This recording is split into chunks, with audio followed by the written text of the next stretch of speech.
Hey friends, today I want to talk to you about something very near to my heart. If you know me or if you've been following me for a while, you know that Rob and I are blessed to have a beautiful daughter who happens to be on the autistic spectrum. She was diagnosed with autism, Turner syndrome, and trisomy 17 at the age of 3.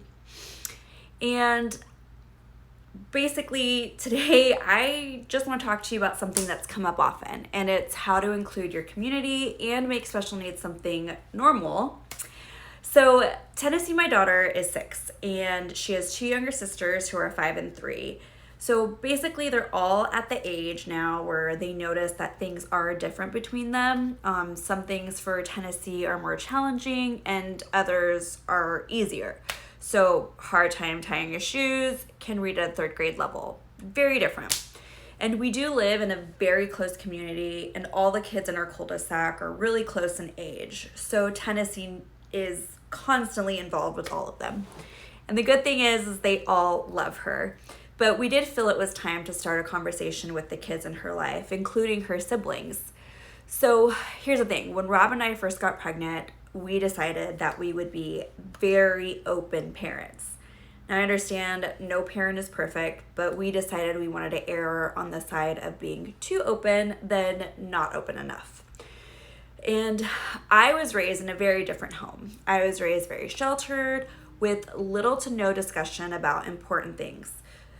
From my parents, they didn't talk about hardly anything. But guess what? I still learned about everything from my friends, TV, overhearing conversations, but I never felt like I had a safe space to discuss these things because no adult in my life gave me space or started a conversation with me. So what we decided to do is give our children verbiage and a safe space for tough discussions. So this includes sex, racism, poverty, and stranger danger. My girls know that what a vagina is, they know what a penis is, they know where babies come from. We talk about what white privilege is, we talk about racism, and we talk about why some people are bad and could want to hurt them. But all of that, this conversation has by far been the hardest for me.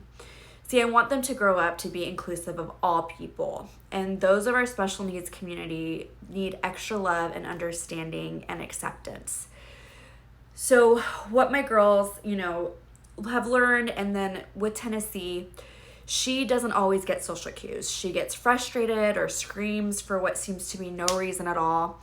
She can be in her own world and not notice conversations from other kids or even looks from other kids that want to interact with her.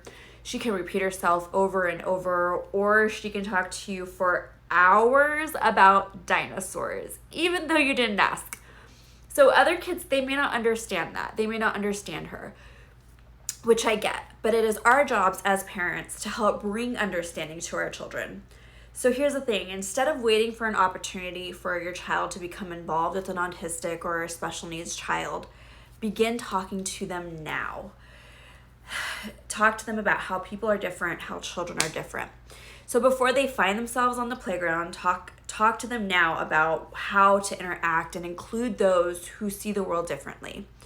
I realize that this can be very hard to do, especially if you yourself have never interacted or don't know how to interact with special needs.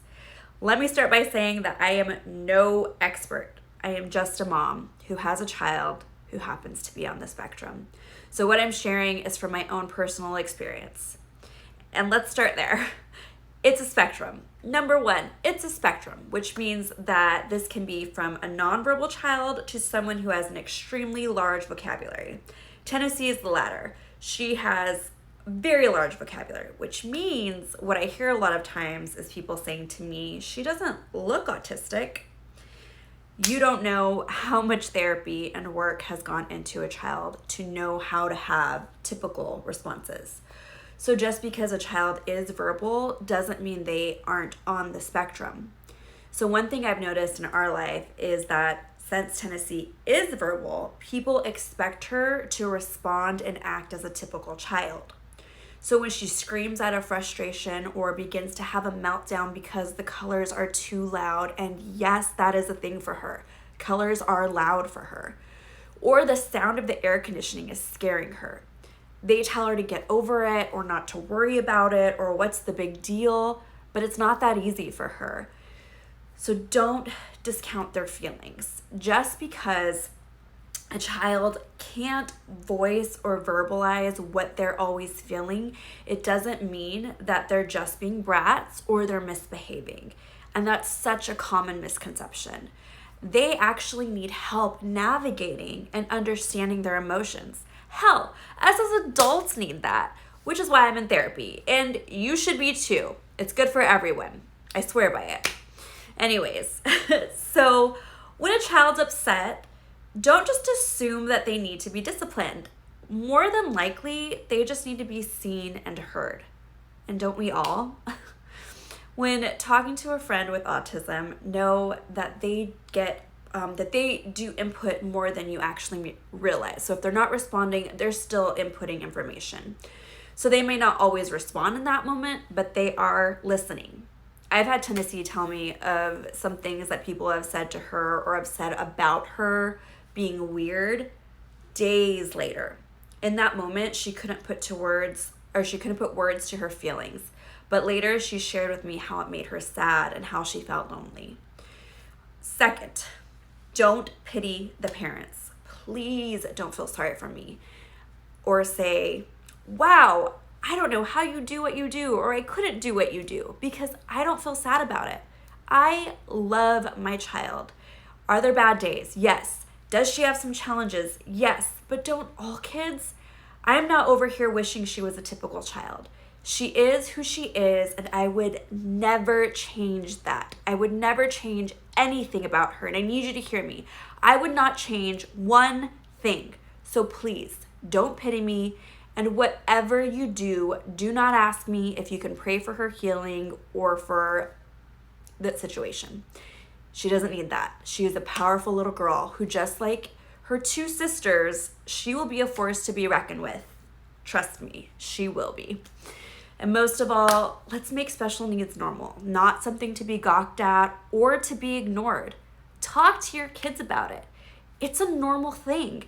And if you have friends with special needs or who have children with special needs, ask them questions about how to make their child feel more included, or what would help if their child is in a meltdown situation or in a hard situation.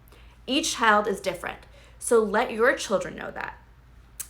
Let me know if you have any questions. I have a lot of great resources for books, especially to start conversation with kids. And if you're a special needs parent, I would love to hear from you. I'd love to hear feedback on how you include the conversation in your family. Most of all, let's keep this conversation open and honest.